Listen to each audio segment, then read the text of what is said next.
Et bonsoir, désolé vraiment du retard, je devais commencer à 20h30, impossible de faire plus vite, j'ai couru toute la journée et je viens de terminer là de manger, je me pose à l'instant, j'espère que vous allez bien en tout cas, et que vous êtes prêts pour lire la suite. Alors on n'était pas très bien en tout cas aux dernières nouvelles, du coup est-ce qu'on va réussir à le terminer, c'est ça le truc, je ne sais pas. On va voir ça. Alors, est-ce que on était bon au niveau du son? Est-ce que la musique de fond ne va pas trop fort? Et salut Bounty, salut Loliette, je ne sais pas, il y a qui d'autre sur le chat, je pense que vous êtes que deux pour l'instant. Alors, je vais mettre la caméra tout de suite. Donc, on a enfin réglé les problèmes de connexion. En fait, c'était tout bête. J'ai une genre de clé USB pour le Wi-Fi. Et c'était ça, elle faisait des siennes tout le temps, elle arrêtait pas de se déconnecter. Du coup, j'ai mis à jour le truc, le driver là, le pilote. Et depuis, j'ai plus aucun souci. Donc, je pense que ça venait de là. Tant mieux. C'était que ça au final, c'était pas la connexion. J'ai failli en acheter un nouveau en plus, ça m'a économisé 20 balles. Bon, du coup, on a raté au dernier live, vous avez raté peut-être 2-3 trucs. Il y a les rediffs sur YouTube en tout cas, mais en gros, on est rentré dans dans le port de Bax, je crois le nom, je sais plus. Et on cherchait notre chemin tout simplement, il n'y a rien de spécial qui s'est passé. Et ici, je me souviens, on était arrivé à une intersection où on devait choisir une direction. Donc on devait aller soit vers la tour de guet, soit vers la porte rouge. Alors, si vous voulez, je peux relire le paragraphe, parce que du coup, à mon avis, vous l'avez pas eu. Donc un peu plus loin, la rue pavée tourne brusquement vers la droite. Vous vous trouvez alors devant un bâtiment de pierre blanche qui porte cette plaque fixée au-dessus de la porte. Donc c'est bien la tour de guet maritime.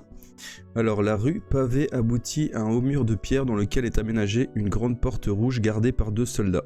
Donc il précise bien que la porte elle est gardée. Au-delà de cette porte, on distingue les mâts des navires ancrés dans le port. Si vous souhaitez entrer dans la tour de guet, 318. Si vous préférez vous approcher de la porte rouge, rendez-vous au 246.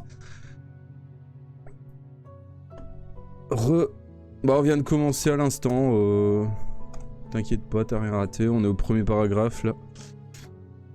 On doit juste voir où on va aller en fait. Donc soit on va directement vers la tour de guet, ou soit on va à la porte rouge.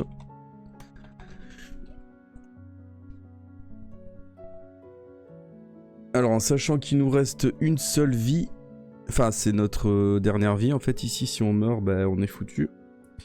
Et on n'a plus que 9 points de vie.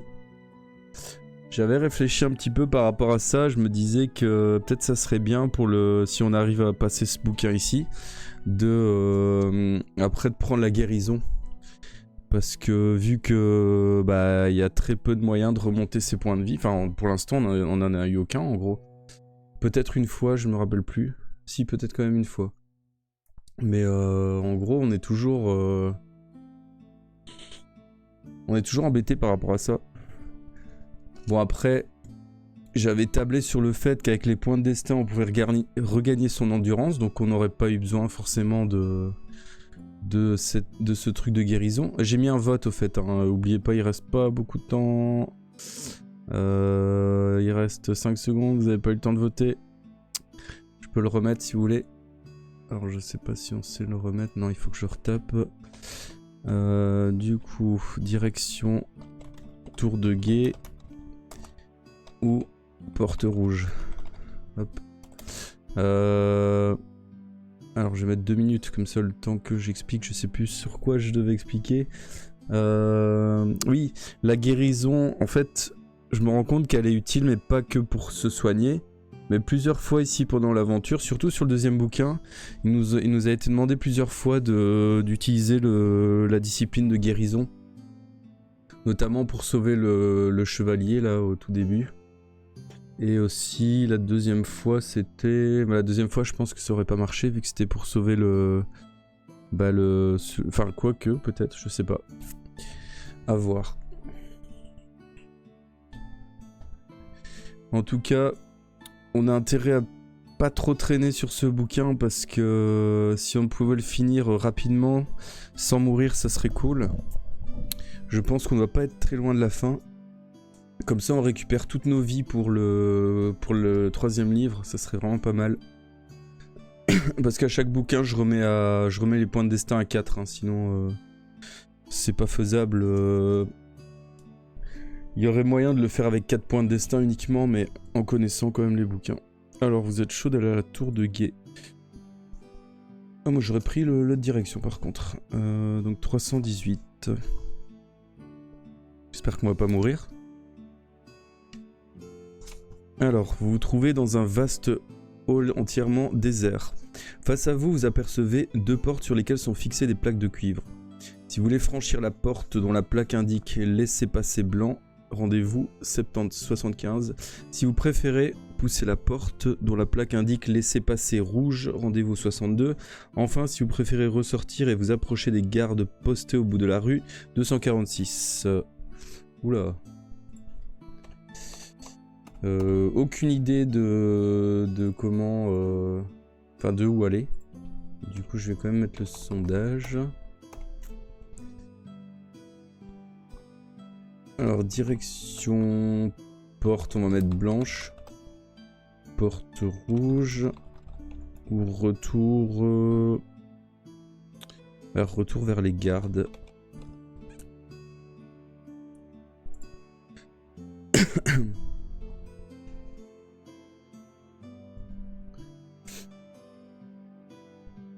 Alors apparemment il nous faudrait un laissez-passer. Qu'on a évidemment pas, hein, sinon ce serait trop facile. Alors vous dites que faudrait prendre la porte rouge, 62.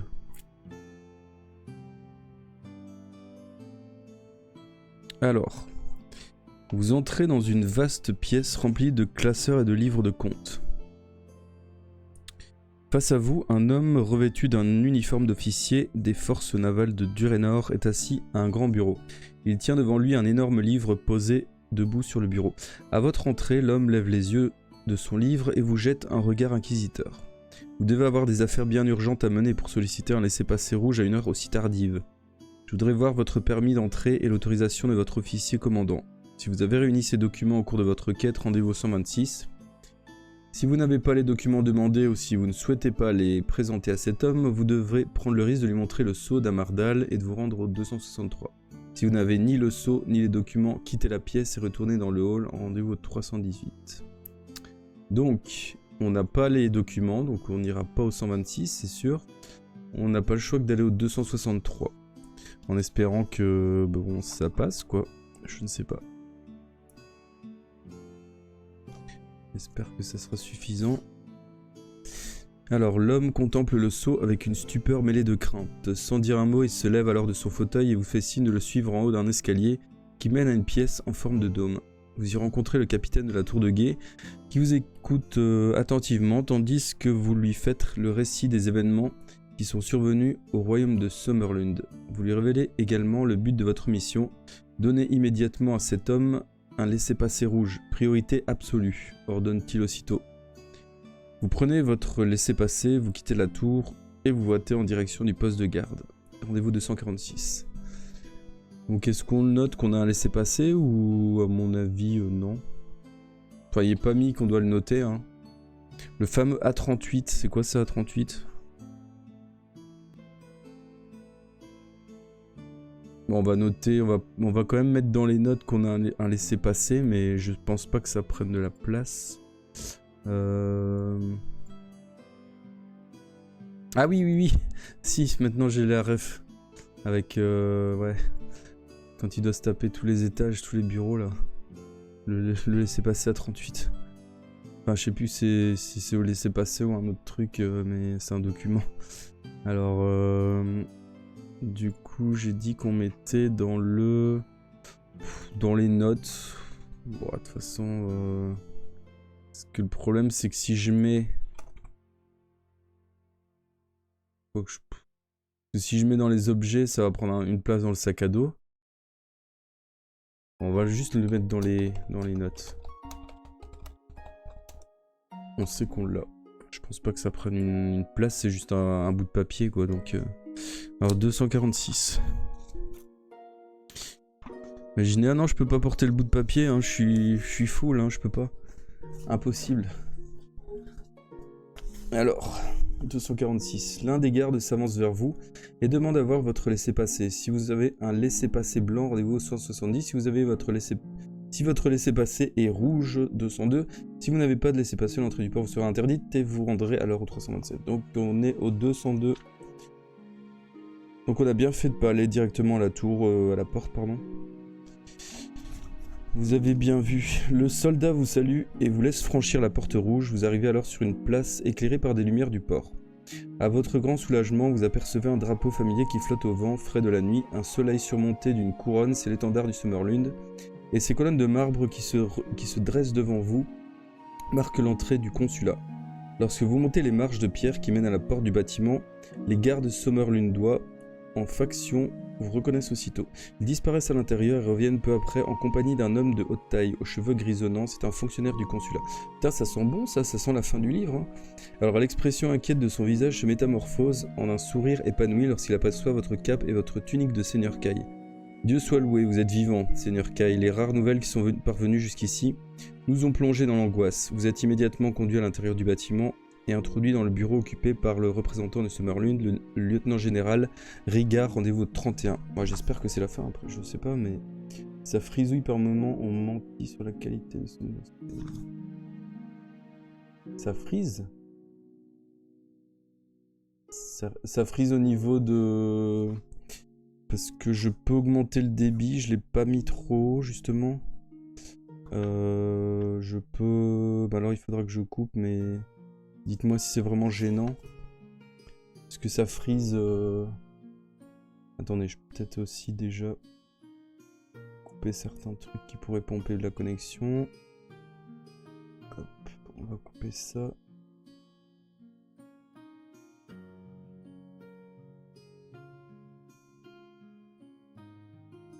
Dites-moi si ça frise encore. Si ça frise, j'augmenterai le débit.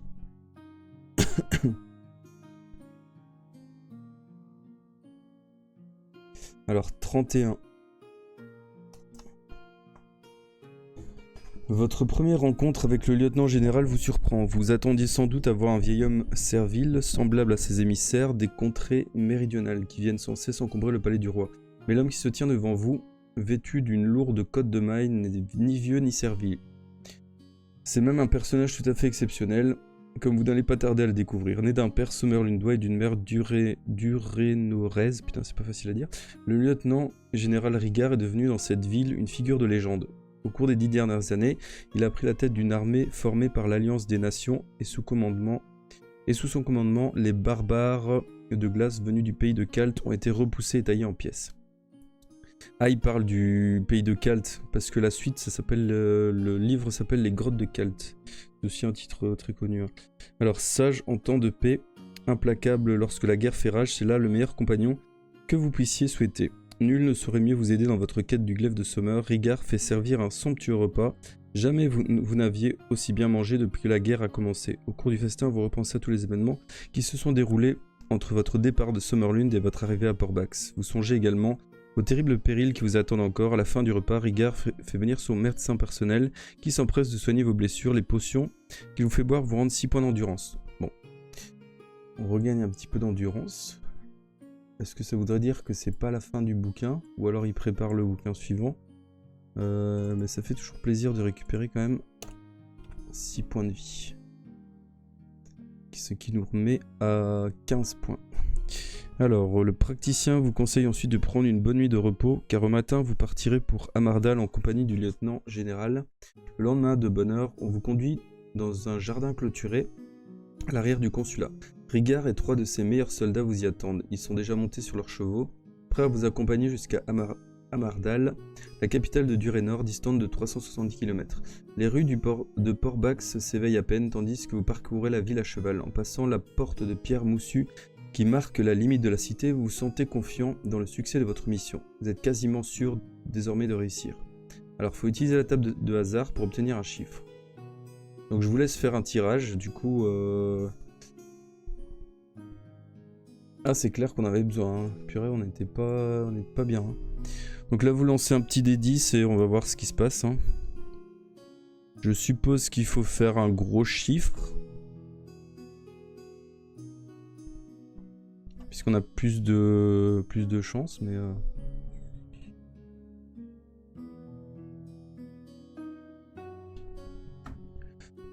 Je vous laisse faire.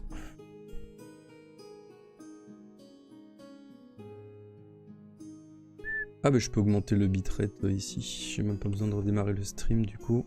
Hop.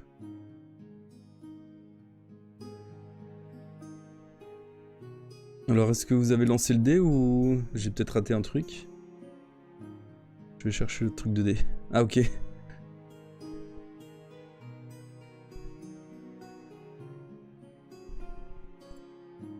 Pas de soucis, prenez votre temps, on n'est pas pressé. Par contre, j'ai pas fait attention. Est-ce qu'il y a un... Quand on lance les dés, est-ce qu'il y a un bruit pour le lancer de dés? Ah ouais, il y a un petit bruit, mais on l'entend pas fort. Alors, c'est un 2. Purée, évidemment, c'est 176. Bon, peut-être qu'on aura de la chance. Hein. 176. Le lieutenant général Rigard ordonne à ses hommes de passer à l'attaque. Oula. Ça y est, ça faisait longtemps les combats. Alors, vous avez chevauché pendant 3 jours et 3 nuits le long du grand chemin qui remonte la vallée du Durénon. Au loin, vous apercevez le sommet des monts d'Amardal, l'une des plus hautes chaînes de montagnes de Magnamund. La capitale du royaume de Durénor est nichée au creux de ces montagnes. L'aube vient de se lever sur le 14e jour de votre quête. Vous avez établi votre camp près d'une chute d'eau. À cet endroit, les flots du fleuve Durénon plongent au bas d'un à-pic de 40 mètres de profondeur. Vous apprêtez à vous remettre en route lorsque 6 cavaliers au visage encapuchonné apparaissent sur la route forestière et vous bloquent le passage.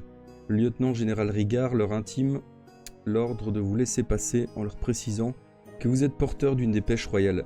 Au royaume de Durénor, faire obstacle au passage d'un messager du roi est considéré comme un acte de trahison. Malheureusement, l'avertissement du lieutenant général laisse indifférents les 6 cavaliers qui refusent de bouger d'un pouce. Si vous ne voulez pas entendre raison, nos épées vous convaincront peut-être. Dit alors Rigard.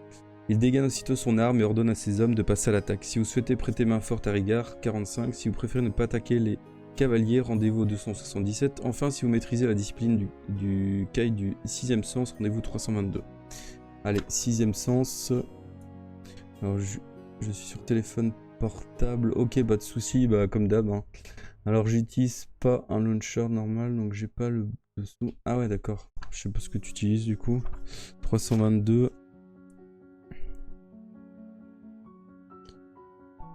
Toujours utile le 6ème sens. Alors, ces cavaliers vêtus de capes sont entourés d'une aura maléfique et votre 6ème sens vous avertit qu'il serait imprudent de suivre Rigard et ses hommes. Vous leur criez de revenir immédiatement, mais il est trop tard. Leur propre cri de guerre et le galop de leur monture couvrent votre voix. 277. Bon, ben encore un allié qui aura pas duré longtemps. Hein. On l'aura eu un paragraphe. Putain, c'est n'importe quoi, ça, sérieux. Ils nous foutent des alliés, puis ils les font crever directement, quoi. Tandis que Rigard et ses hommes se rapprochent des cavaliers, l'un d'eux tire de sous sa cape un bâton noir.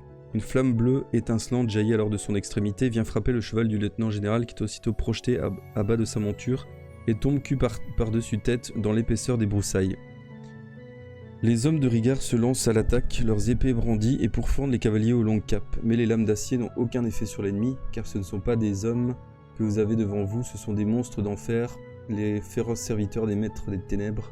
Ces créatures redoutables ont la faculté d'adopter l'apparence des hommes, mais restent invulnérables aux armes ordinaires. L'être au bâton noir éclate alors d'un rire terrifiant, et une douleur fulgurante vous déchire la tête. Il vient d'utiliser contre vous sa formidable puissance psychique, la situation est inquiétante, vous êtes en effet dominé par un ennemi supérieur en nombre, Et il va falloir agir vite si vous voulez survivre à cette attaque. Souhaitez-vous abandonner votre cheval et plonger dans les broussailles pour vous y cacher? 311. Si vous préférez prêter main forte aux hommes de Riguard, 59. Quick Mourut, ouais, bah écoute, là, ça va être, je pense, une décision cruciale. Alors, qu'est-ce qu'on fait? Soit on va dans les broussailles, soit aider Riguard. Alors, je précise qu'on a, bah de toute façon c'est noté, on a le bouclier psychique qui pourrait éventuellement contrer sa puissance psychique. Du coup, je ne sais pas si ça sera utile ici. Mais le bouclier psy, on l'a quasiment pas utilisé. En fait, j'aurais peut-être pas dû le prendre si tôt. Je crois que c'est plus utile vers la fin du bouquin, quand tu rencontres les ennemis, vraiment des ennemis puissants, enfin vers la fin de la saga plutôt. Vers les derniers bouquins 4-5 plutôt.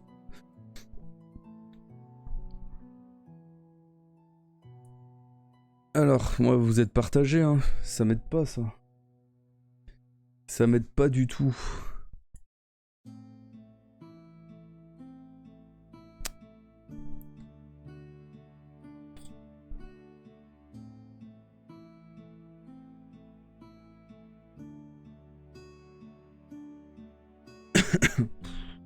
Bon, bah écoutez, comme je ne sais pas du tout, je vais lancer un dé et on va le faire au destin, c'est-à-dire de 1 à 5, on va dire que c'est les broussailles, et de 6 à 10, ça sera le... Bah, ce sera Riguard.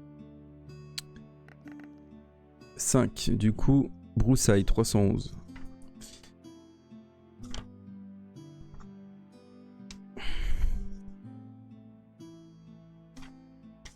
Ça va, on survit.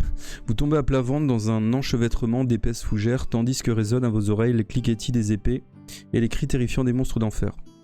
Vous êtes à moitié assommé, et vous ne pouvez plus faire un geste. Enfin, une main vous saisit le bras et vous remet debout d'un geste vigoureux. C'est le lieutenant-général Riguard, le visage ensanglanté, son armure bosselée et noircie. Il faut fuir ces démons, s'exclame-t-il. La force de nos épées ne peut rien contre eux. Vous apercevez alors les silhouettes de 6 monstres d'enfer, occupés à anéantir par leur seule puissance psychique les malheureux soldats du lieutenant-général. Or, tandis qu'ils se concentrent ainsi, vous parvenez à vous échapper, Riguard et vous, en vous glissant dans les broussailles pour atteindre l'abri de la forêt. 299. Ah bah ça va, il a survécu, je pensais qu'il allait mourir. Alors vous courez pendant 6 heures sans vous arrêter, putain. 6 heures, c'est un marathon là. Alors les monstres d'enfer vous attendent sur le grand chemin, et il vous faut les éviter en passant par les forêts escarpées qui s'étendent au flanc des collines. Souvent vous vous sentez si fatigué, vos jambes vous font si mal, que vous avez la tentation de tout abandonner, mais chaque fois que vous faiblissez, le lieutenant-général Riguard parvient à vous redonner courage. Son endurance vous émerveille car ce n'est plus un jeune homme et il porte par surcroît la lourde armure du chevalier de Summerlund. À la nuit tombée, vous arrivez à l'entrée du tunnel de Tarnaline qui traverse les monts d'Amardal. Il y a en tout 3 tunnels qui mènent à la capitale de Durénor. Tous 3 ont été creusés au temps de la Lune Noire et chacun d'eux fait plus de 60 km de long. Ils constituent les seules voies d'accès à la ville qui est entièrement encerclée par les montagnes. Vous pouvez à présent faire une courte halte. Le lieutenant-général Riguard s'assied à côté de vous en prenant dans son sac du pain et des viandes. Mangez, loup solitaire, dit-il alors en vous tendant cette nourriture, car vous allez avoir besoin de force. Il vous faudra en effet parcourir seul ce tunnel qui mène à Amardal, tandis que je resterai ici pour contenir l'ennemi aussi longtemps que je pourrai combattre. Et ne protestez pas, le succès de votre mission est la seule chose qui compte. Mais si Riguard veut arrêter les monstres d'enfer, il lui faudra une arme magique, car sa propre épée ne lui servira à rien contre ces créatures. Si vous souhaitez lui donner votre lance magique pour qu'il puisse défendre l'entrée du tunnel, rendez-vous au 102. Si vous ne possédez pas cette lance magique, ou si vous ne voulez pas vous en séparer, rendez-vous au 118. Alors est-ce qu'on avait récupéré... Oui, on l'a, la lance magique. Est-ce qu'on lui donne ou pas?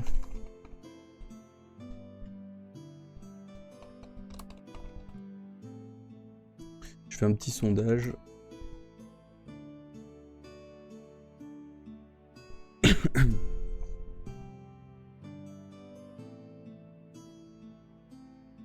Bonne question, hein. Et je crois que là, on va arriver dans les grottes de Kalt, en fait. Donc, 3e bouquin. Je pense que lui donner, ça peut être un avantage. Mais Je me rappelle plus.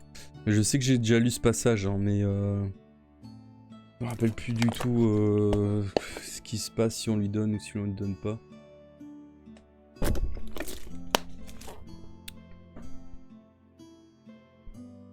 Et je crois que là du coup le tunnel c'est l'entrée des grottes de Khal, donc ça va nous mener au 3e bouquin je pense.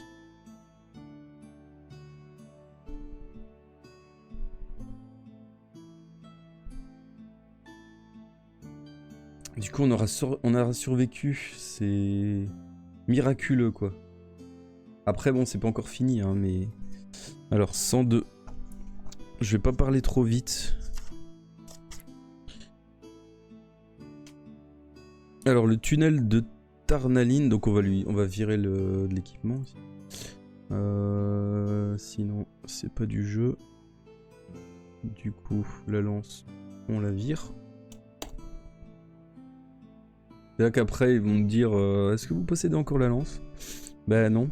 Attendez je vais aller la chercher. On était où?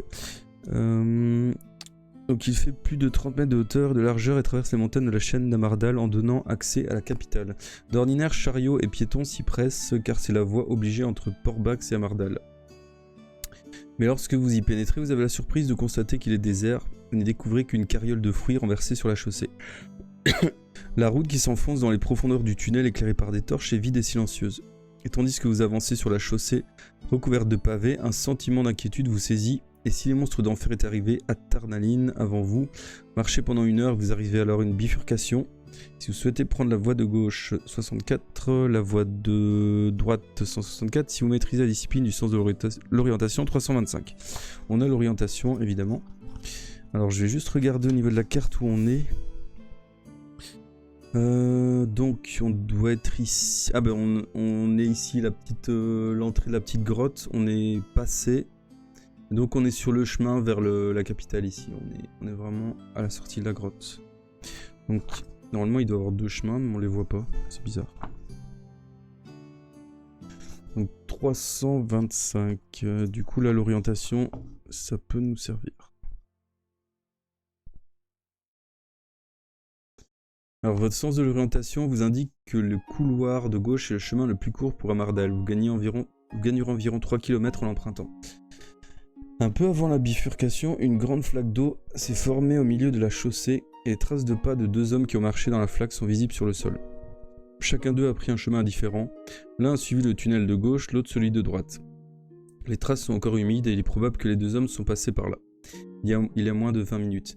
Si vous souhaitez suivre les traces qui mènent dans le couloir de gauche 64, si vous préférez suivre les traces qui conduisent au couloir de droite 164. Alors, direction gauche ou droite?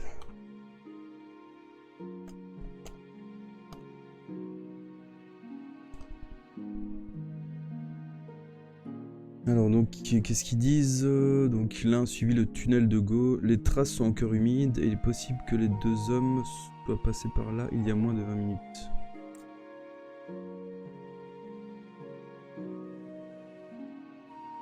Ouais, il n'y a aucune indication quoi. C'est gauche ou droite, c'est vraiment... allez.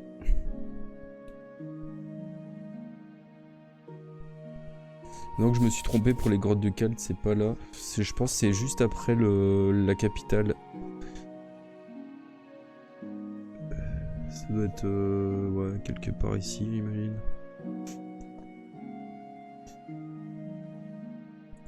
Alors donc vous êtes chaud d'aller à droite. 164. Alors vous marchez depuis 1 heure dans ce tunnel désert. Lorsque vous apercevez à votre gauche plusieurs marches taillées dans la paroi rocheuse. Elles mènent à une plateforme qui permet d'atteindre les torches éclairant le tunnel. Si vous souhaitez monter ces marches pour explorer la plateforme, rendez-vous au 52. Si vous préférez continuer votre chemin sans vous occuper de marche, rendez-vous au 256. Le 6e sens, 172. Évidemment, on utilise le 6e sens, on va pas s'en priver.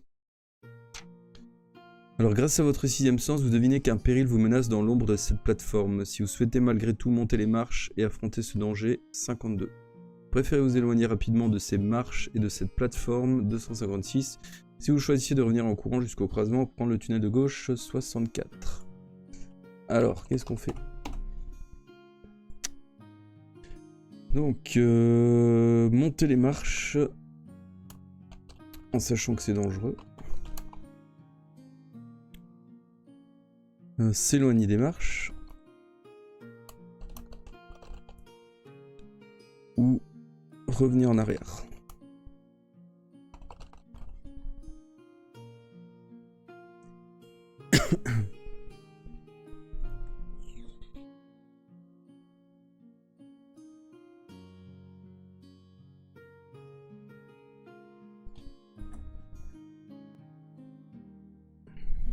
S'éloigner des marches, ok. 256.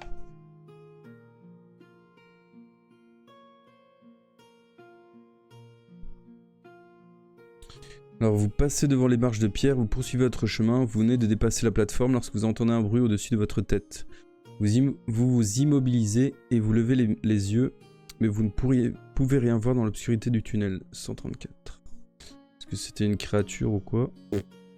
Aucune idée. Oh. Vous vous retrouvez face à un monstre d'enfer aux yeux étincelants. Oula. Donc c'est bien cette saloperie là qu'on va devoir affronter. J'imagine. Alors un cri à vous glacer le sang jaillit tout à coup de l'obscurité. Et vous vous retrouvez face à un monstre d'enfer aux yeux étincelants. Ses mains vous attrapent à la gorge et il essaye de vous étrangler. Dans un hurlement de terreur, vous tombez à terre. L'immonde créature déchire alors votre tunique de ses doigts noirs aux griffes crochues. Si vous possédez une lance magique... Merde, on l'a plus. 304. Non, dis pas qu'on va crever. Non, non, non, non, non, non, non, non. Putain, on meurt. Vous éprouverez peut-être quelques consolations en apprenant que votre mort était quasiment instantanée. En quelques secondes, les doigts du monstre d'enfer vous ont déchiré la gorge. Et le Sodamardin ne tardera pas à parvenir à Elgedad, la ville des maîtres des ténèbres. Votre mission s'achève ici, en même temps que votre vie. Ouais.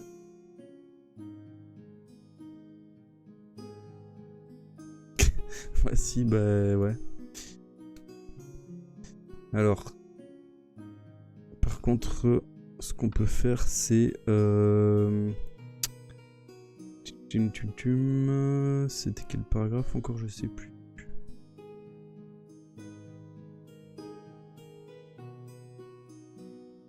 C'est de retrouver le paragraphe où... Vous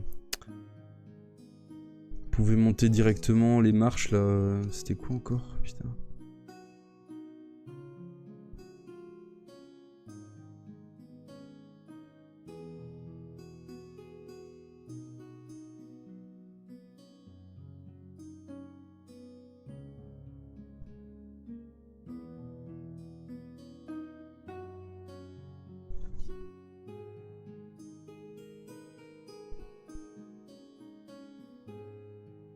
J'essaye de retrouver le passage de la grotte là, mais... Ah voilà, c'est ça.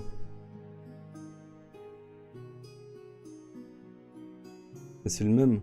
Si on monte... Si on monte, on doit quand même aller au 234. 234, c'est mourir, je pense. Ouais. Donc il faut dire qu'on a la lance magique. On triche et on dit qu'on l'a gardée. Est-ce qu'on s'autorise de tricher? On la remet dans nos objets spéciaux.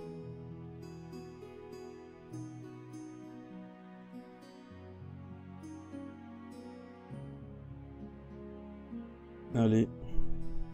On va la remettre dans les objets spéciaux. Où est-ce qu'ils sont? Tac. On en avait deux. Ouais, on en avait deux lances magiques. Par contre, du coup, on trichera pas en disant qu'on l'a, que l'autre on lui, enfin, on dira que l'autre on lui a pas donné quoi. 338. Mais maintenant, c'est vrai que ça me revient à l'esprit le fait de pas lui donner en fait. Alors vous empoignez la lance et vous la levez au-dessus de votre tête en visant le monstre d'enfer qui se met à hurler de terreur. Il sait en effet que le fer de votre lance lui sera fatal. Sous le choc, vous tombez tous deux sur la chaussée en contrebas. La chute est rude et vous coûte 2 points d'endurance. Alors, du coup, on perd 2 points. Quant au monstre d'enfer, il s'écrase sur la lance, se planter dans sa poitrine et le fer lui transperce instantanément le cœur. Si vous souhaitez arracher votre lance du corps de la créature, 269. Si vous préférez abandonner la lance et prendre la fuite aussi vite que possible, 349. Alors est-ce qu'on reprend la lance ou...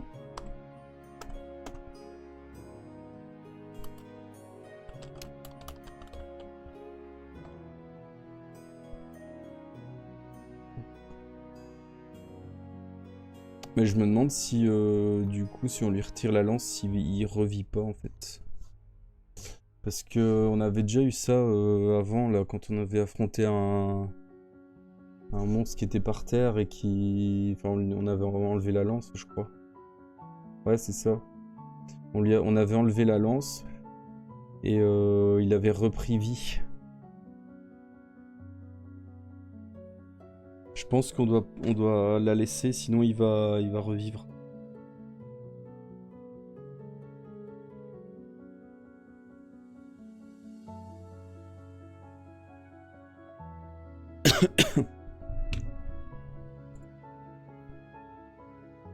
Vous êtes chaud de reprendre la lance, vous? Je pense que ça nous fait crever, hein. Ah non. Vous avez raison. Alors la vision répugnante de la créature qui se tortille sur le sol vous remplit de dégoût pour les maîtres des ténèbres et leurs immenses séides. Je sais pas ce que c'est séides. Lorsque enfin le monstre d'enfer s'est entièrement décomposé et que vous êtes sûr de l'avoir anéanti à tout jamais, vous arrachez de ses restes la lance magique dont vous essuyez le fer sur l'étoffe fumante de ses vêtements. Vous avez hâte de quitter cet endroit et vous courez le long du tunnel aussi vite que possible, 349. Bah ouais, j'aurais été persuadé que la lance c'était genre comme un truc qui permettait de neutraliser les ennemis, quoi. Ah mais on est à la fin? On est... C'est pas à la fin? Non. Alors, vous avez parcouru environ 5 km lorsque vous apercevez au loin une rangée de chariots. Ils ont été placés en travers de la chaussée pour interdire le passage et des soldats en uniforme rouge ont pris position sur les toits de chaque véhicule. Une foule considérable est rassemblée derrière ce barrage et vous entendez la rumeur de conversations animées répercutée en écho le long du tunnel. Tandis que vous approchez, le silence se fait soudain et tous les regards se tournent dans votre direction. Un détachement d'une dizaine de soldats mené par un chevalier qui porte un écusson frappé aux armes du royaume de Durénor s'avance alors vers vous. Si vous souhaitez attaquer ces soldats, 87, si vous préférez lever les mains en continuant de vous approcher d'eux, 284. Bon, j'imagine qu'on les attaque pas, je vais pas vous demander de voter parce que bon, ça me paraît évident. On peut commencer à attaquer les soldats. Alors, le chevalier Lord Axim de Riner. Alors, les soldats vous encerclent et confisquent votre sac à dos et vos armes, puis le chevalier s'avance vers vous et lève la visière de son aume. Qui êtes-vous ? Que venez-vous faire à Tarnaline ? Demande-t-il d'une voix rude. Vous lui répondez que vous êtes un seigneur Kai du Summerlund, porteur d'un message urgent destiné au roi Aline. Il ne semble pas très convaincu jusqu'au moment où vous lui montrez le sceau d'Amardal. Dès lors, sans la moindre hésitation, il ordonne à ses hommes de vous rendre votre bien et il vous fait franchir le barrage des chariots. Derrière, un carrosse est stationné au milieu du tunnel encombré. Amardal, et vite, ordonne-t-il au cocher en vous entraînant à l'intérieur. Vous avez à peine eu le temps de vous asseoir que les chevaux s'élancent au grand galop. Le chevalier vous apprend bientôt qu'il se nomme Lord Axim de Riner et qu'il est le commandant de la garde personnelle du roi. Il se rendait à Port-Bax lorsque les monstres d'enfer ont envahi le tunnel. La terrible bataille qui s'est ensuivie n'a laissé dans ses rangs que 11 rescapés, lui-même et 10 de ses soldats. La faim vous tenaille tandis que vous filez dans le tunnel de Tarnaline. Il vous faut prendre un repas, sinon vous perdez 3 points d'endurance. Ça sera notre dernier repas. On n'a plus rien. On est à sec.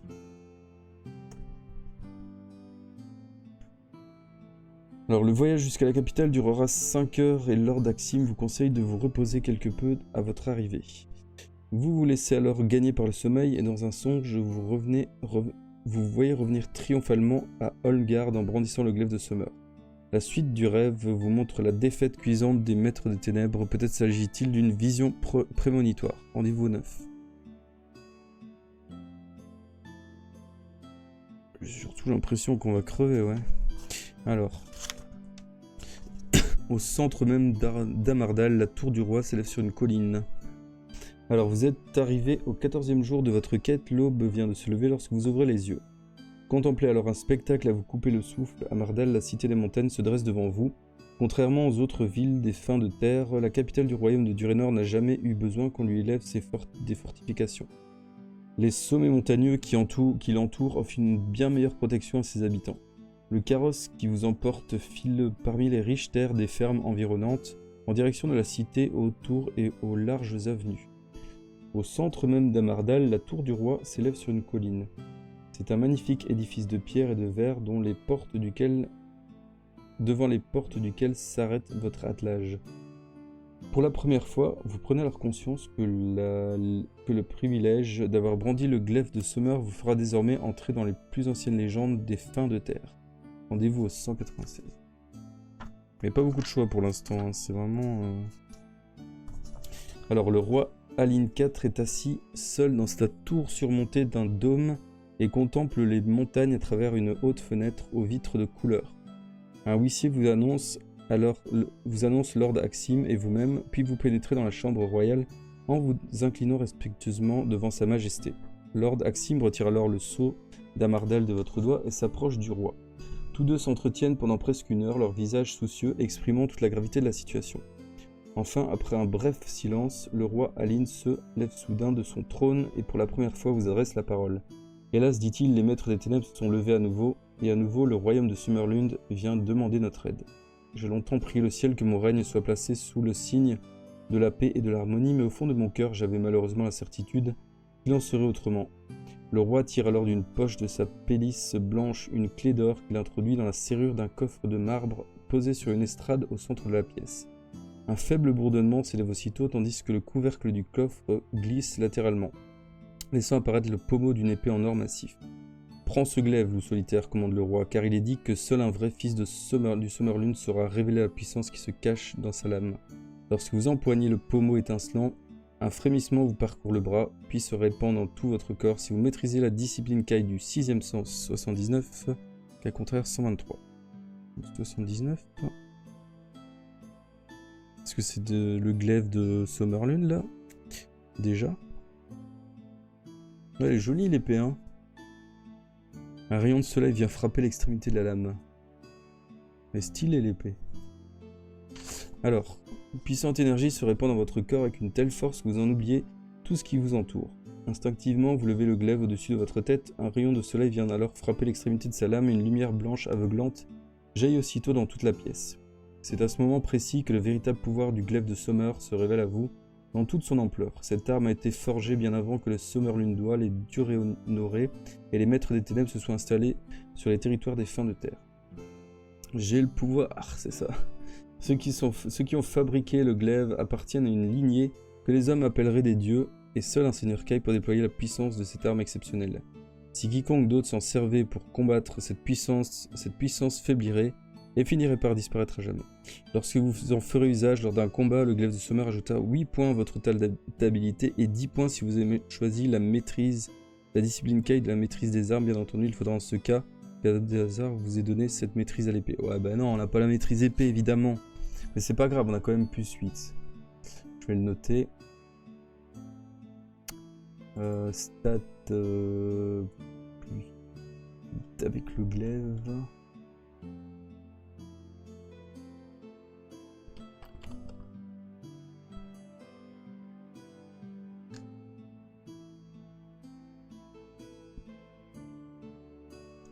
Alors, le glaive a le pouvoir de rendre nulle toute pratique magique exercée par un ennemi contre celui qui le brandit.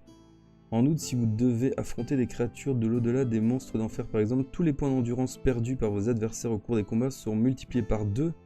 Telle est la puissance du glaive de Summer. Oh putain, c'est fort. x2 sur les points de vie qu'on fait perdre, quoi. C'est énorme. Ça, faudra pas oublier. Équipement, je vais mettre dans les... Je sais pas si c'est dans les armes. Du coup... On avait encore un sabre. C'est vrai, on avait un sabre.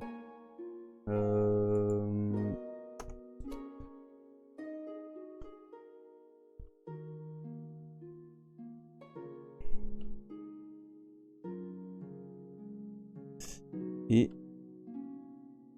dégâts x2.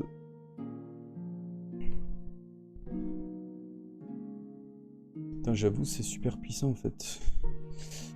Alors, enfin, c'est la seule arme au nord de Magnamun qui puisse tuer un maître des ténèbres, et c'est pourquoi vos ennemis feront tout pour empêcher le succès de votre mission. Vous avez pleinement conscience à présent de tenir entre vos mains le salut de votre peuple, car nul autre pouvoir que celui du glaive ne parviendra à lui donner la victoire. Peu à peu, la lumière blanche et aveuglante s'évanouit, et vous sentez alors peser sur votre épaule la main de Lord Axim. « Venez, loup solitaire, dit-il, car il y a maintenant beaucoup à faire pour préparer votre retour au royaume de Summerlund. » Vous rangez le glaive dans son fourreau incrusté de pierreries, et vous suivez Lord Axim qui sort de la chambre du roi. Apportez les modifications nécessaires à votre totale d'habilité en fonction des indications qui viennent de vous être données.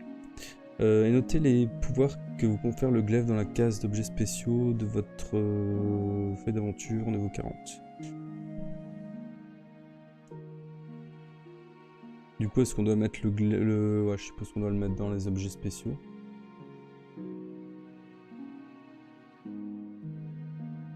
Ça vaut bien ça en fait, c'est pas vraiment une arme, c'est carrément un objet spécial. Ça prend pas une place, c'est ça qui est bien. Donc on va le mettre... objet spécial.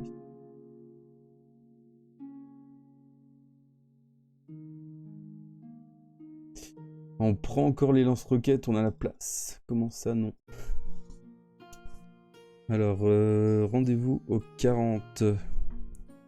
Laissez-nous sortir de ce bouquin, sinon on va mourir. Alors, il faut 14 jours pour mobiliser l'armée et préparer la flotte de Durénor. Pendant tout ce temps, vous êtes l'hôte du roi et vous demeurez à Amardal, la capitale du royaume. Chaque jour qui passe accroît votre inquiétude. Que deviennent vos compatriotes dans la ville assiégée de Holmgard? Auront-ils la force de résister encore longtemps au maître des ténèbres? Puissent-ils tenir jusqu'à votre retour? C'est la prière que vous formulez sans cesse.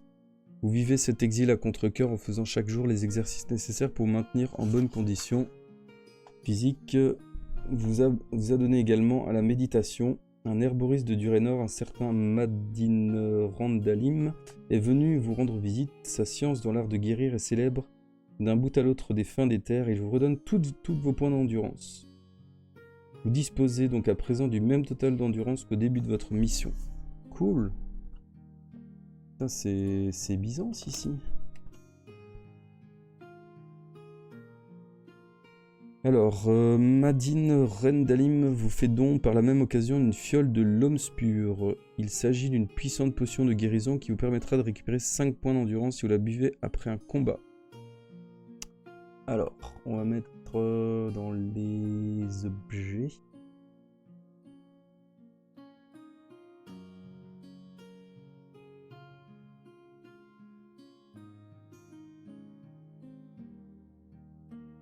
Fiole de l'Homspur, un truc comme ça. L'Homspur. Plus 5 endu.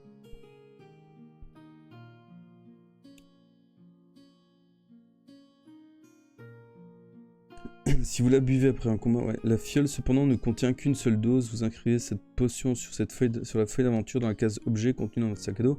Malheureusement, l'herboriste vous apporte également de mauvaises nouvelles. On a découvert le cadavre du lieutenant général Rigard dans la forêt, près de l'entrée du tunnel de Tarnaline. Il a été tué par un monstre d'enfer. Si vous maîtrisez la discipline caille du 6ème sens, 97 de 52. 97. Non, le 6ème sens c'est toujours utile en fait. C'est la compétence... Ah, du coup, la lance, ça aurait servi à rien qu'on lui donne. Hein. Vous avez remarqué qu'au cours de vos exercices d'entraînement, au maniement du glaive de sommaire, votre maîtrise de la discipline caille du 6ème sens s'est accrue. Vous êtes à présent plus sensible que jamais, et vous saviez déjà bien avant qu'il est parlé quelle triste nouvelle Madin Rendalim allait vous annoncer. Sans nul doute, cette acuité exceptionnelle de votre 6ème sens vous sera d'un grand secours lors de votre voyage de retour à Holmgard. Rendez-vous 152.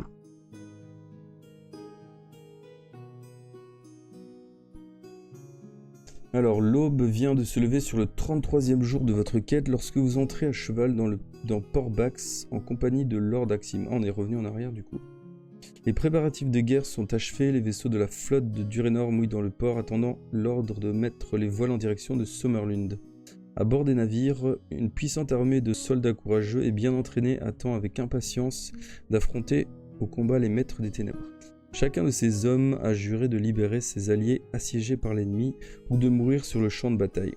Vous-même prenez place à bord du vaisseau amiral Durénor, un grand navire à la proue arrondie et à la haute mâture dont la seule présence donne une impression de force imposante. L'amiral Kalfen, qui commande la flotte, vous accueille sur le pont lorsque vous vous y présentez, accompagné de Lord Axim. Il ne reste plus à présent qu'à donner l'ordre du départ. En moins d'1 heure, les navires ont laissé le port loin derrière eux, et les dômes de Portbax ne sont plus que de simples points à l'horizon. Utilisez la table de hasard. Je vous laisse lancer le dé. Enfin, de l'action. Il se passait plus grand chose.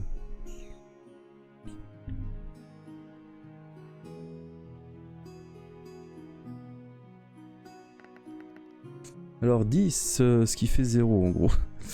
Donc 216. Alors, qu'est-ce qui va se passer?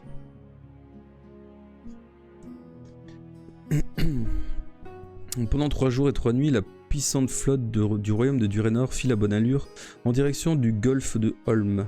Un fort vent gonfle les voiles du vaisseau et il se pourrait bien que les voyages soient plus courts que prévu.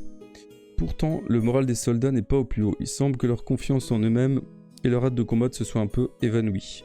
Comme si quelques vampires invisibles les avaient mystérieusement vidés de leur force. Lord Axim en éprouve une grande contrariété.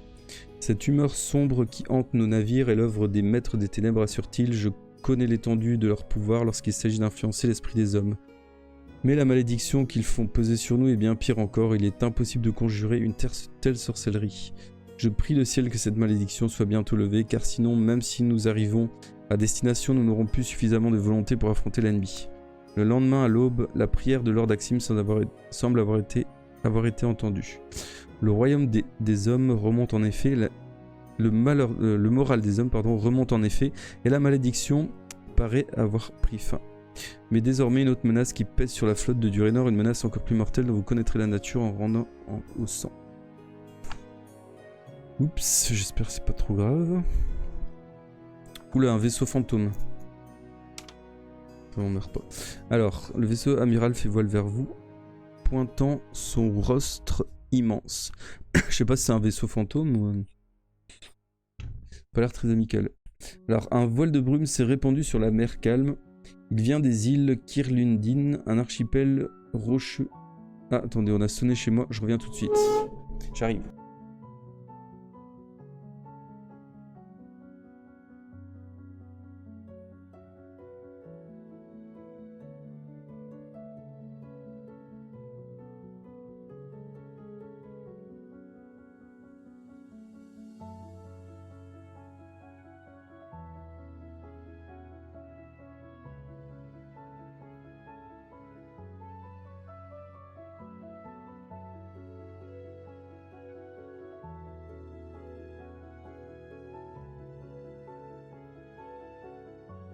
Ouais, c'est une livraison de colis.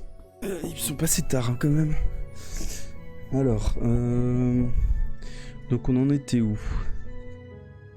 Donc des formes étranges et sombres apparaissent bientôt dans le brouillard, elles grandissent peu à peu. Et quelques minutes plus tard, on parvient à distinguer plus nettement les contours. Ce sont des navires. Branle-bas de combat, crie aussitôt l'amiral, et son ordre est répété comme un écho sur tous les navires de la flotte de Durénor. Tout le monde sur le pont. À mesure que les bateaux ennemis s'approchent dans le brouillard, un spectacle terrifiant vous frappe de stupeur. Ce sont en effet des vaisseaux fantômes, ah ouais c'est bien des vaisseaux fantômes en fait, qui s'avancent vers vous. Des épaves menées par les cadavres vivants de marins péris en mer, et ces navires renfloués par quelques effrayants prodiges de haute sorcellerie se préparent à combattre la flotte de Durénor. Ah, c'est pas une Père Noël, hein, c'est juste des... C'est pas des trucs intéressants quoi. Alors soudain, la brume se dissipe et vous voyez distinctement les bateaux fantômes se disposer en ligne pour interdire l'entrée du golfe de Holm. C'est vraiment le gouffre de Helm, le golfe de Holm quoi, c'est... Il y a tellement de références au Seigneur des Anneaux là-dedans. Alors le vaisseau amiral de cette flotte maléfique a pris place au milieu de la rangée et fait voile vers vous. son rostre immense pointant à l'extrémité de sa proue noire. Un instant plus tard, le puissant éperon déchire la coque du Durénor, et vous entendez la voix désespérée de l'amiral lancer un ordre, sauf qui peut abandonner le navire. Le Durénor à présent est encerclé par la flotte ennemie et sombre rapidement. Si vous souhaitez sauter sur le pont du vaisseau amiral de la flotte fantôme, rendez-vous au 30.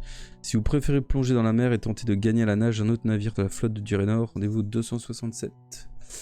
Alors, qu'est-ce qu'on fait? Encore une situation périlleuse. Vers quel navire? Fantôme ou Durénor à la nage?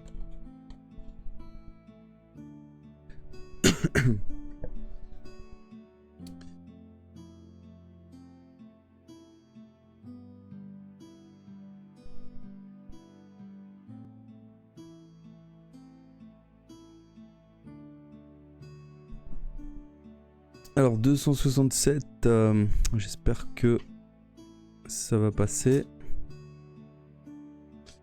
Lorsque vous refaites surface, vous constatez que la bataille fait rage tout autour de vous. Nombre de cadavres de soldats tués au combat ou jetés par-dessus bord. Les noyés flottent sur la mer. Vous parcourez à la nage une trentaine de mètres environ, puis vous vous hissez sur le pont d'un navire de la flotte de Durénor. Une rude bataille s'y livre car un vaisseau fantôme vient de l'aborder et d'y déverser une armée de zombies qui massacre à tour de bras les soldats durénorais frappés de terreur. Si vous estimez opportun de dégainer le glaive de Sommer et de vous lancer à l'attaque, rendez-vous 128. Si vous préférez sauter sur le pont du vaisseau fantôme, 309. Hop, qu'est-ce qu'on fait? Alors...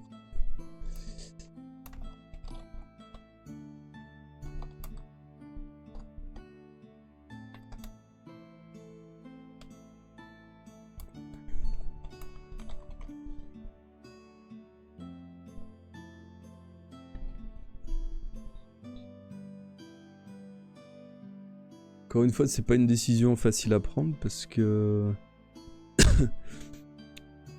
Il y a quand même pas mal de zombies apparemment qui sont en train de massacrer les soldats. D'un autre côté, aller sur un vaisseau fantôme, pas conseillé non plus. Donc, dans les deux cas, je pense qu'il va falloir combattre un moment. Mais...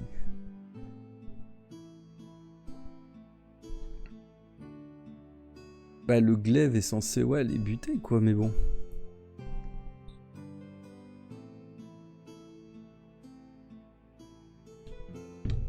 Après, moi, ce que j'ai peur, c'est qu'en brandissant le glaive, il sache directement qui on est, quoi. C'est surtout ça. Vous voulez quand même brandir le glaive, 128. C'est là que le glaive, il tombe dans l'eau. Bon, bah, on va devoir combattre les zombies, hein. Alors, une lueur dorée parcourt la lame du glaive lorsque vous le levez au-dessus de votre tête pour faire face à l'ennemi. Vous êtes attaqué par 6 zombies terrifiants que vous devez combattre en les considérant comme un seul et même adversaire. Donc, ils ont que 13 en habilité, ce qui est vraiment à chier. Ça devrait bien se passer, et ils ont 19 en endurance.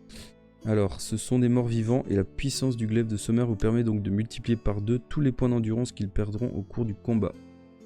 Bien vu. Il reste cependant insensible à la discipline caille de la puissance psychique. Alors, on va faire le premier assaut. Du coup, on est à 27. 27, il y a une différence de 14, donc on est vraiment au max de la différence. On peut pas perdre beaucoup de points de vie, hein. Je vous laisse lancer un dé. Et on leur mettra x2. Il y a énormément de chances qu'ils vont y passer quoi qu'il arrive. De toute façon.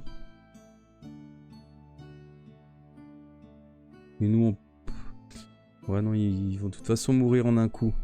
Moi, je vous laisse lancer le dé, mais ça sera du one shot. Je vous préviens tout de suite. Ce qui sera plus important, c'est de savoir si nous, on perd des points de vie ou pas. On pourrait perdre maximum 3 points de vie. Si on fait un 0. Si on fait un 1, pardon, je suis dit.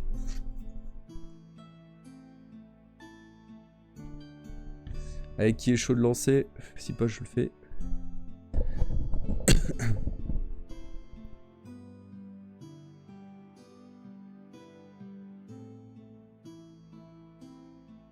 Pendant que vous décidez, je vais boire un petit peu d'eau.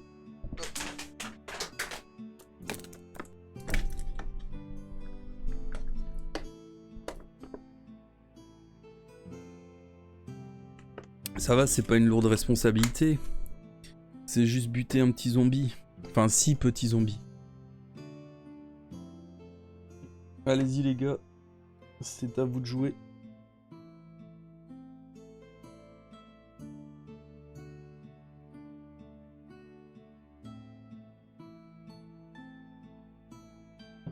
Mais je vois rien. Si vous avez lancé quoi?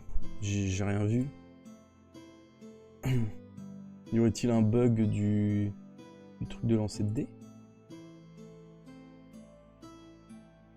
Je regarde dans l'historique. Hein.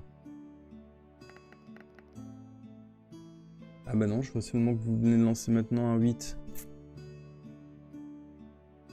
Ou alors il y a un gros... Ah, tué sur le coup. Et on perd 0. Et ouais, bravo, bravo. Alors 237, l'ennemi est pulvérisé. Toby gentil. C'est ça. Non mais je pensais qu'il y avait un bug que je voyais pas le truc. Bon ils avaient... Ah non, on aurait pu... On n'était pas sûr de les tuer en fait. C'est vrai qu'ils avaient quand même 19, j'ai rien dit. Mais là on les one shot. 237. C'est un coup fumant. Ah ouais, maintenant il faut affronter un monstre d'enfer, ok. Alors les zombies morts sont étendus à vos pieds à présent. La peur que les soldats éprouvaient devant les morts vivants a fait place à la haine. Un chœur de cris de guerre retentit sur le pont et vous montez à l'abordage du vaisseau fantôme suivi par les centaines de soldats ivres de rage. Les zombies sont fauchés sous l'assaut comme des épis de blé par une faux. Puis soudain une silhouette drapée dans une longue cape vous interdit le passage, brandissant dans sa main squelettique une épée à la lame recourbée. C'est un monstre d'enfer et il vous faut le combattre jusqu'à la mort de l'un d'entre vous. Alors il a 23 en habilité et 30 en endu. Putain lui c'est costaud hein. C'est autre chose que les petits zombies hein. Alors c'est un mort-vivant, vous avez donc le droit en vertu de la puissance du glaive de sommaire de multiplier par 2 tous les points d'endurance qui perdra au combat. C'est le même que tout à l'heure. Ok, donc on est à... Nous on est à 27 on avait dit. Ouais on est à 27 et donc on a une différence de 4. Ça va pas être si simple hein. Ça va, on est quand même, on a quand même un avantage, mais... Allez-y, pour le premier assaut. On lui met x2, donc ça va. Là, on est bien là-dessus.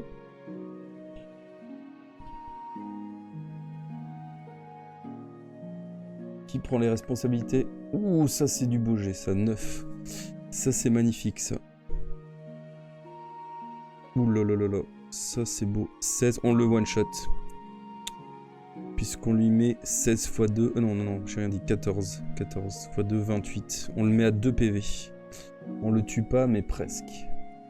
Autant dire que... Par contre, j'ai pas vu combien on prenait de dégâts, mais je crois qu'on en prend pas.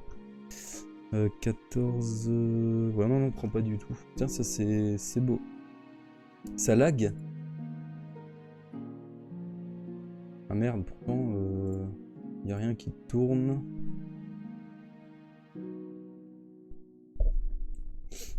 Et je vous laisse lancer le deuxième dé. Il lui reste 2 points de vie. On l'achève easy.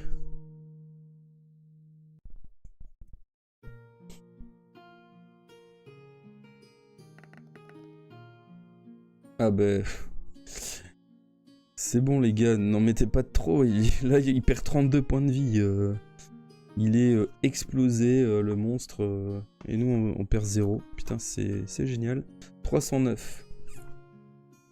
Putain là-dessus vous avez été efficace. Hein. C'était un combat vraiment abrégé. 309. Alors lorsque vous avancez sur le pont, les hideuses créatures font volte-face et s'enfuient devant la clarté d'or de votre glaive. Ce vaisseau fantôme vous semble alors étrange, il vous rappelle quelque chose de familier, mais vous ne savez pas quoi exactement. Puis soudain une voix sépulcrale retentit derrière vous, en vous appelant par votre nom. Vous retournez en brandissant le glaive de sommaire, une vision terrifiante vous glace alors le sang. Rendez-vous au 26. Est-ce que ça serait pas le capitaine du début? Oui c'est lui, il est en zombie. Le capitaine zombie tend vers vous une main aux doigts brisés. C'est lui, on l'a retrouvé. Putain, qu'il est moche. Il est déjà pas beau en normal, mais alors en zombie, putain. Alors vous contemplez les orbites vides d'un cadavre ambulant, mais quelque défiguré qu'il soit, vous reconnaissez le visage du capitaine Kellman. Vous vous trouvez en fait sur le pont du Sceptre Vert qui a sombré 24 jours plus tôt au cours de la tempête. Le matin même, l'épave du navire a été arrachée aux profondeurs obscures de la mer et sa carcasse ira rejoindre la flotte des bateaux fantômes. Le capitaine Zombie tend vers vous une main aux doigts brisés et vous supplie d'une voix d'outre-tombe de déposer sur le pont du navire le glaive de Sommer. Déposez les pieds à vos pieds et mon âme alors échappera à son tourment. Si vous souhaitez accéder à sa demande 248, si vous préférez attaquer le capitaine, rendez-vous 66. Comment te dire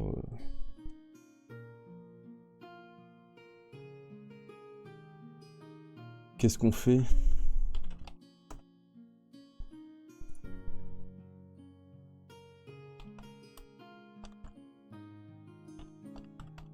Ouais, j'ai mis un petit sondage. Et je pense qu'il va quand même falloir tuer le capitaine, non? Enfin, je sais pas, moi je déposerai pas le glaive, hein, personnellement.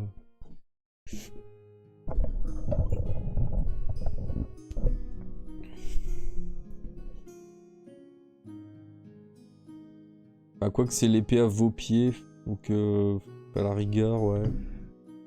Je sais pas.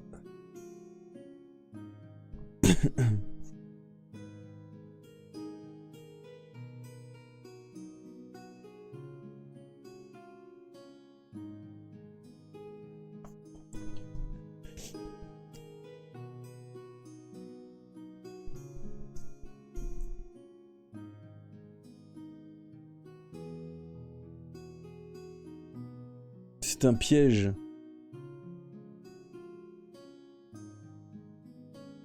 On a perdu Loliette qui laguait. Du coup, 66. Alors. Lorsque vous levez la lame étincelante de votre glaive, le capitaine Zombie tire de sa veste en lambeaux un poignard menaçant. Il vous faut le combattre jusqu'à la mort de l'un de vous deux. Bon, il est tout nul, hein. 15 et 15. Puissance du glaive de Sommer vous permet de multiplier par 2, comme d'habitude. Ok, allez, c'est reparti pour un petit combat. Ça sera du free fight, hein, là, c'est vraiment easy. On a une différence de 12, donc maximum. On est sur cette table, enfin sur cette colonne. 3, alors, du 8. Ouais, je suis con, il y a le chiffre là. Il est mort, et nous on perd 2 quand même, hein. Le capitaine il nous met 2. Le petit salopio, il a réussi à nous toucher avec son poignard. 218. On peut pas toujours faire des gros jets, hein, de toute façon. Alors le capitaine Zombie est mort, mais vous vous trouvez encerclé par les visages macabres des membres de l'équipage. Ils sont au nombre de 20, armés de coutelas et de haches. Si vous voulez les combattre, rendez-vous 43. Si vous préférez vous enfuir en saisissant une corde qui pend à proximité, en l'utilisant pour vous élancer sur le pont du navire de Durénor, rendez-vous 105. Je crois qu'on... Moi je vais faire le sondage, mais je pense que ça me paraît évident qu'on va pas rentrer dans les passagers, dans l'équipage.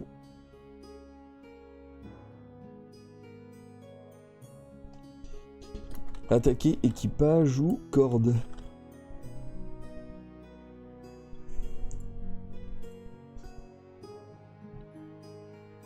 Je veux bien qu'on est fort, mais bon, 20 gars, quoi, c'est un peu chaud.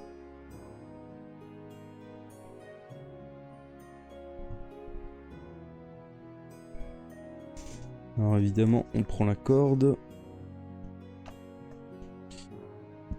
Oula, malheureusement pour vous, la corde a été presque coupée en deux par un coup d'épée. Et il faut craindre qu'elle ne casse sous votre poids. Alors on va faire un jet de hasard, donc il y a 2 possibilités. Je vous laisse lancer le dé.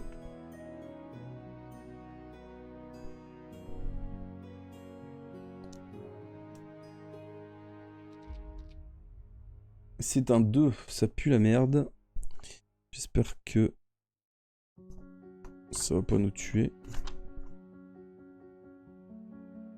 Vous tombez à la mer et vous nagez sous l'eau pendant plus d'une minute pour éviter de recevoir sur la tête des brandons qui jaillissent des navires enflammés ou les cadavres qu'on précipite par-dessus bord. Lorsque vous manquez d'air, lorsque le manque d'air vous oblige à refaire surface, la vision qui s'offre à vous fait renaître l'espoir d'une issue favorable. Rendez-vous au 109. C'est joli l'illustration là. Alors, vous battez des paupières pour chasser l'eau de vos yeux et vous constatez alors que le vaisseau amiral de la flotte fantôme est en flammes. Une fumée noire s'échappe de ses ponts et des langues de feu orange et jaune jaillissent de sa coque moisie. Hélas, vous n'avez guère le loisir de contempler ce spectacle réconfortant. Soudain, en effet, vous entendez un battement d'ailes au-dessus de votre tête. C'est un crâne qui fond sur vous en essayant de vous saisir entre ses serres pointues. Il parvient à refermer ses griffes crochues sur l'étoffe de votre cape et vous vous sentez aussitôt emporté dans les airs. Le vol cependant est de courte durée, car vous dégainez le glaive de Sommer et vous en plongez la lame dans le ventre flasque de la créature. Avec un cri de douleur, le crâne lâche prise et vous retombez en priant le ciel que votre chute ne soit pas trop douloureuse. Rendez-vous au 120.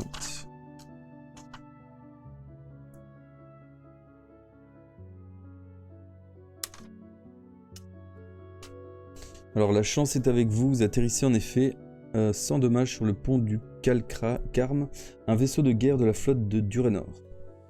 Les marins y ont livré un rude combat dont ils sont sortis vainqueurs et ils sont occupés pour le moment à détacher les grappins que leur avait lancés l'un des bateaux fantômes. Émergeant d'un nuage de fumée, Lord Axim apparaît, son visage est ensanglanté et son bouclier porte la trace de coups violents.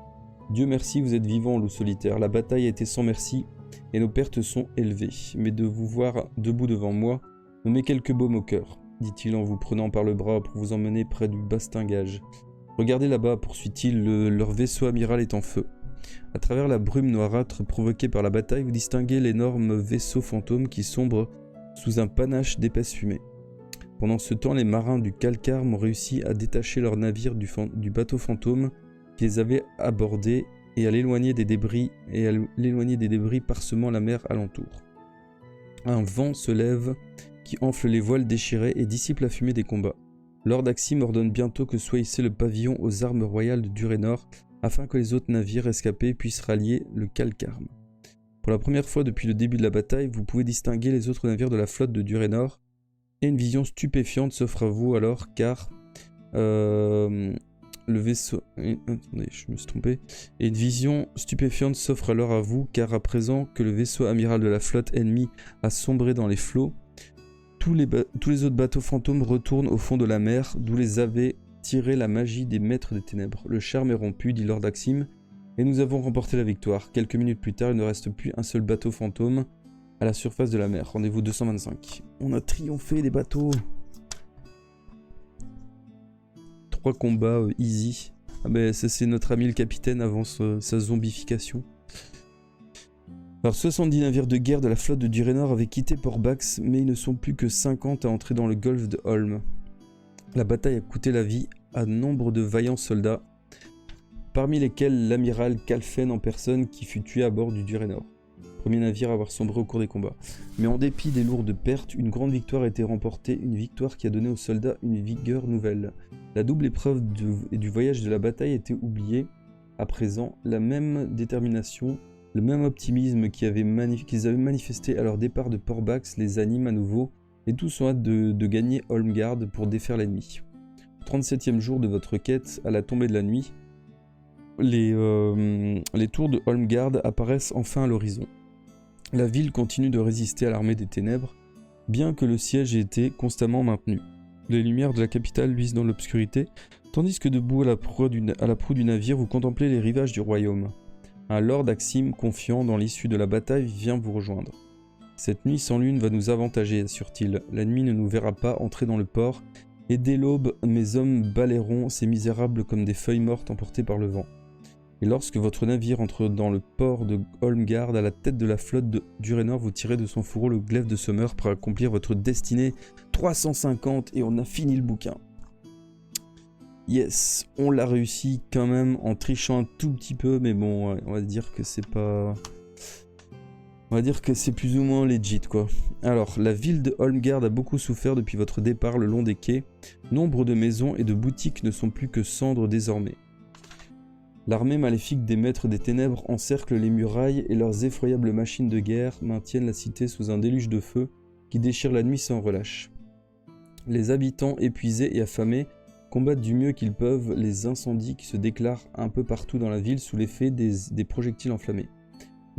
Lorsqu'elle entre dans le port, la flotte durénoraise, putain c'est trop dur à dire, est tout d'abord accueillie par des cris de désespoir. Les assiégés ont cru en effet qu'il s'agissait là des vaisseaux ennemis venus en renfort. Mais lorsque les premiers soldats descendent sur le quai, en déployant l'étendard du Durénor, la nouvelle a tôt fait de se répandre de l'arrivée des alliés. Les cris de désespoir se changent alors en hurlements de joie. Le seigneur Kai est de retour, s'exclame-t-on bientôt dans la capitale. Vous tenez debout au sommet d'une haute tour qui défend la plus grande porte de la ville, lorsque les premières lueurs de l'aube naissent à l'horizon.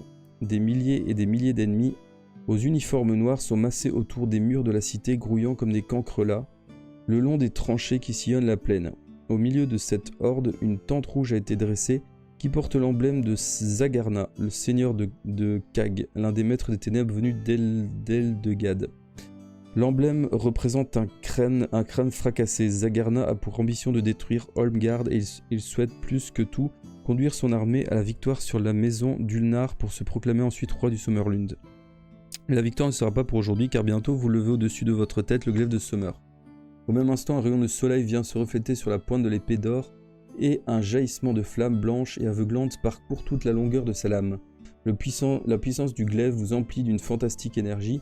Tout votre corps s'anime, vous sentez frémir de la tête aux pieds et d'un geste ample vous abaissez l'arme fantastique en pointant sa lame sur la tente de Zagarna. Dans un formidable roulement de tonnerre, un rayon blanc jaillit alors de l'épée magique et vient frapper la tente qui explose dans une tempête de feu, un champignon enflammé s'élevant jusqu'au ciel. Un épouvantable hurlement retentit aussitôt dont l'écho semble déchirer les nuées. C'est Zagarna, le maître des ténèbres, qui vient de succomber sous la vengeance du glaive, saisi de terreur. Les soldats aux uniformes noirs se lèvent des tranchées et se précipitent en déroute loin des murs de Holmsgard.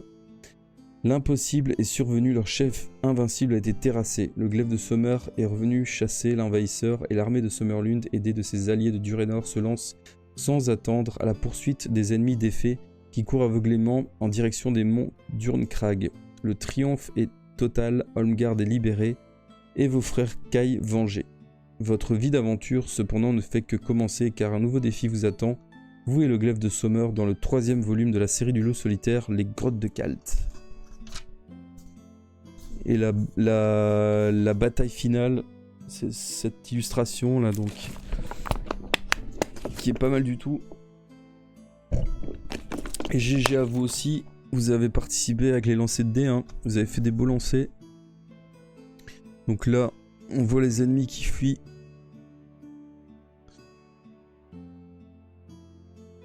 C'est pas mal, hein. Franchement, le livre était sympa. Alors, je vais sortir la suite. Hop. Si je la retrouve. Enfin, je l'ai normalement, hein, je pense. Je suis pas sûr, mais je crois. Je pense même que je l'ai en deux exemplaires.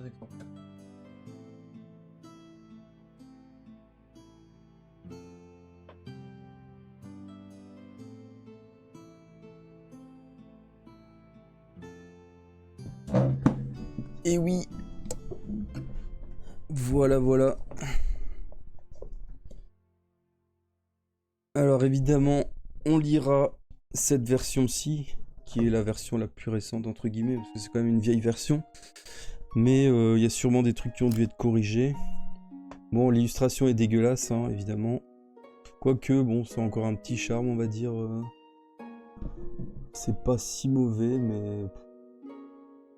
Comparé à l'illustration ici, il n'y a pas photo, hein. Alors, est-ce que l'arrière est pareil ? Au niveau du texte, c'est exactement pareil, il n'y a rien de... Alors, celle-ci date de... 2010.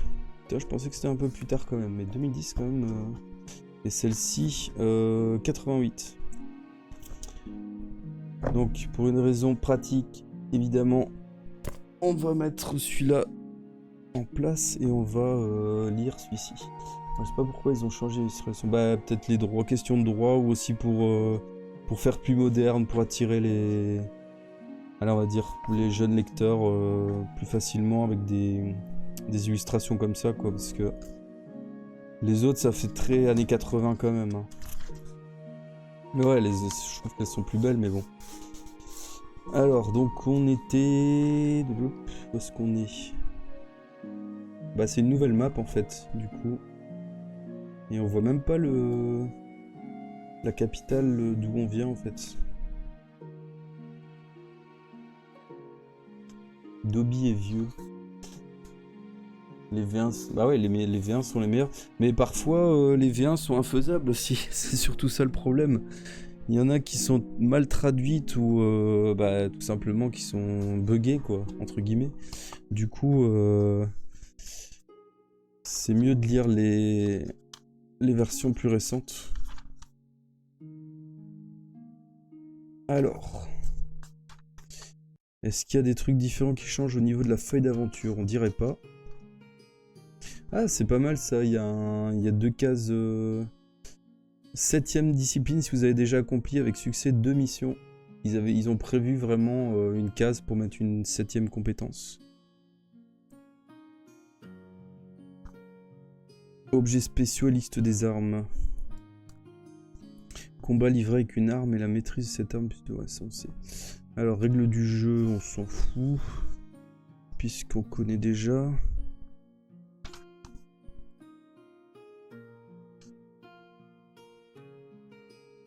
Ah, ici il y a un truc. Si vous avez mené avec succès l'une ou l'autre des précédentes aventures de la série Loup Solitaire, vos points d'habilité d'endurance vous sont déjà connus. Et vous savez également quelles sont les disciplines Kai que vous maîtrisez. C'est avec ces mêmes éléments que vous entreprendrez votre quête dans ce 3e volume. Vous pourrez aussi emporter dans cette nouvelle aventure les armes et les objets qui se trouvaient en votre possession à la fin de votre dernière mission. Vous devez alors les inscrire en détail, blablabla. Ouais. Pour chaque aventure que vous aurez à mener, vous aurez le droit d'ajouter une discipline Kai supplémentaire.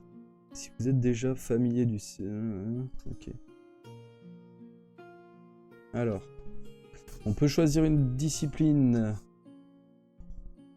Qu'est-ce qu'on prendrait? Je vais remettre à 0 les points de destin. Alors, je crois que ce livre est un petit peu plus chaud. Du coup, on va s'octroyer 5 chances, enfin 5 vies. Parce que je pense que celui-là, il est plus chaud dans les grottes. Il y a des situations qui sont assez compliquées. Qu'est-ce qu'il faut remettre à 0? Les trucs de combat, il n'y avait plus de combat. Hop. L'endurance, on est quasiment à fond. On a perdu que 2 points de vie, ça va. Donc, qu'est-ce qu'on partirait sur quoi? On a le camouflage, la chasse, la guérison, qu'on n'a pas encore pris. Et la puissance psychique, communication animale, on a. Ça, on a. Bah, je vais vous faire voter.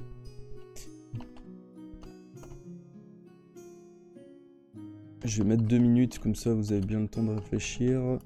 Donc, camouflage. La chasse.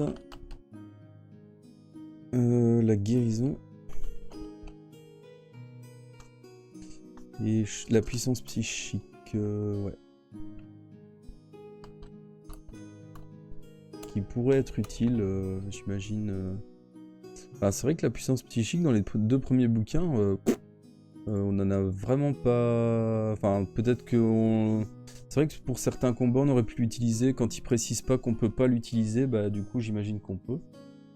Et la puissance psychique, elle donne combien? Je crois plus 2 en habilité, je pense, non? Où est-ce que c'est? Ouais, 2 points d'habilité en plus. Alors, pendant que vous réfléchissez à ça, je vais regarder qu'est-ce qu'on gagne en plus pour les équipements. Enfin, pour l'équipement. Avant que vous ne quittiez le port d'Unscaven, situé sur la côte nord du Summerlund, on vous escorte jusqu'à l'hôtel de ville pour vous y remettre un équipement composé de bottes spécialement adaptées au climat polaire, d'une tunique, d'une cape doublée de fourrure et de moufles. On vous donne également une carte du pays de Kalt, voire en tête de ce volume, ainsi qu'une bourse contenant des pièces d'or. Donc, ah bah oui, on quitte le port ici en bas à gauche. Alors, pour savoir combien de pièces cette bourse contient, ajoutez 10... Si vous avez mené avec succès les aventures précédentes, vous avez le droit d'ajouter les pièces qu'on vient de vous donner à celles que vous possédez peut-être déjà. Mais n'oubliez pas que vous ne pouvez pas emporter avec vous plus de 50 pièces d'or. Donc je vous laisse faire un petit jet de trucs là pour déterminer combien de pièces on va avoir. Et j'ai vu votre vote, c'est la puissance psychique qui l'emporte. Ok.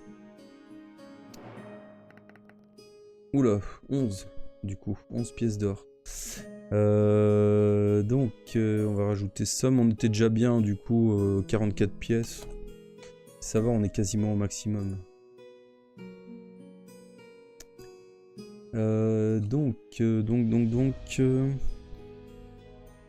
Ouais, les pièces, à mon avis. Mais bon, 44, on est pas mal. Puissance psychique qui gagne, donc on va la rajouter. Vous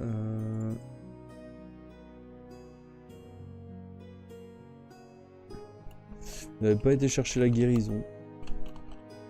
Mais bon, c'est vrai que... En même temps, la guérison, c'est chiant parce qu'à chaque fin de paragraphe, tu dois te soigner, quoi. Faut pas oublier. Alors, donc on a fait l'or. Avant de partir, on vous offre un choix d'objets. Vous ne pouvez en prendre que 2 dans la liste ci-dessous.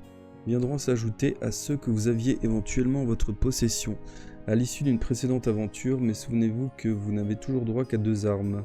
Alors on pourrait avoir une épée, un sabre, on s'en bat les couilles de ces 2 trucs là, gilet de cuir matelassé, ce gilet vous donne droit à 2 points d'endurance supplémentaires, une lance, une masse d'armes, un marteau de guerre, une hache. Alors, on a le glaive de sommeur en même temps, qu'est-ce qu'on irait chercher une arme là, franchement. Potion de l'homme spour. Ah tiens, une deuxième potion. Cette potion vous rendra 4 points d'endurance, alors que l'autre elle rendait 5. Flacon que l'on donne n'en contient qu'une dose. Un bâton, ration spéciale. Ah, elle compte pour un repas. Reportez-vous à la rubrique nourriture en page 24. C'est vrai qu'on n'a plus de repas, hein, j'avais oublié ça. Et glaive lorsque vous avez...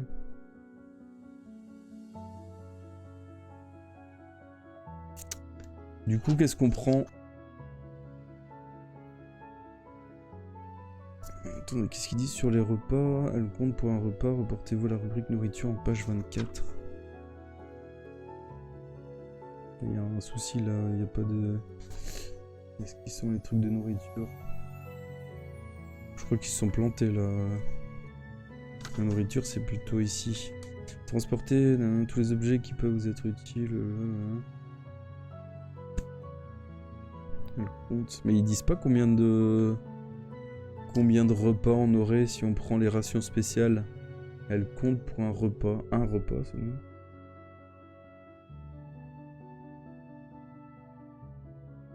Moi je dis le repas, on est limite obligé de le prendre parce que sinon, enfin remarque on pourrait perdre 3 points de vie.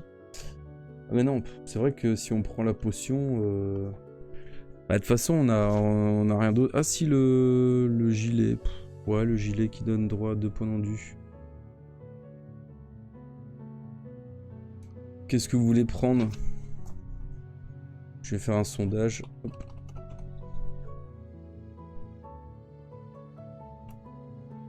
Alors donc on a le gilet, on a la potion, on a le repas et je crois que c'est tout. Les autres c'était des armes. Hein. Merde, j'ai mis 2 minutes. Chier. Je me suis planté. Bon, pendant que vous votez, je vais regarder s'il y a rien d'autre.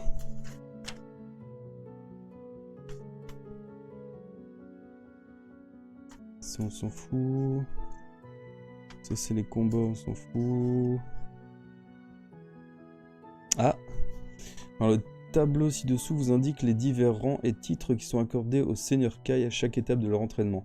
Chaque fois que vous aurez accompli avec succès une mission dans la série Loup Solitaire, vous aurez la maîtrise d'une discipline Kai supplémentaire et vous pourrez ainsi accéder progressivement à la connaissance complète des 10 disciplines Kai. Alors en plus de ces disciplines fondamentales, il existe des disciplines secrètes d'ordre supérieur connues sous le nom de Magna Kai. En acquérant la sagesse du Magnaka, un seigneur Kai peut progresser vers la maîtrise suprême et devenir un grand maître Kai. Donc nous, on est devenu un gardien. Au tout début, on était initié, puis on est passé aspirant, gardien. Après, on sera guerrier compagnon, savant, puis maître. La sagesse Kai. Votre mission sera infiniment périlleuse car les terres de Kalt sont glaciales et hostiles, et votre ennemi est passé maître dans l'art de la fourberie. Servez-vous de la carte qui figure au début de l'ouvrage pour établir votre itinéraire jusqu'à la forteresse de glace d'Ikaya. Prenez des notes à mesure que vous progresserez dans votre quête, elles vous seront profitables lors de futures missions. Vous allez découvrir des objets qui vous seront d'une grande aide dans le déroulement de votre aventure. Certains objets spéciaux pourront vous servir lorsque vous entreprendrez d'autres missions du lot solitaire dans les livres suivants, mais il arrivera également qu'un objet qui vous paraissait utile se révèle par la suite tout à fait inefficace. Aussi devrez-vous choisir avec discernement les objets que vous déciderez d'emporter avec vous. De nombreux parchemins mènent à la forteresse de glace d'Ikaya, mais un seul vous permettra de capturer Vonotar et de revenir avec lui au Sommerlund en courant un minimum de risques. Pour réussir votre mission, il vous faudra faire preuve d'un grand courage et choisir judicieusement les disciplines Kai que vous souhaitez maîtriser. Vous pourrez alors parvenir avec succès au terme de votre aventure, même si vos points d'habilité et d'endurance sont faibles. Il n'est pas indispensable pour mener cette quête d'avoir accompli les missions précédentes de la série du lot solitaire. Vous pouvez en effet vous lancer dans cette aventure sans avoir vécu les épisodes passés. La trahison dont votre pays a été victime sera vengée si vous parvenez à ramener le traître devant les juges qui lui feront payer le prix de ses forfaits. Alors bonne chance. Vous êtes chaud de prendre le repas. Je sais pas pourquoi vous n'avez pas pris la potion du coup, parce que la potion elle rend plus de points de vie. Bon bah ok. Allez, on part sur le repas.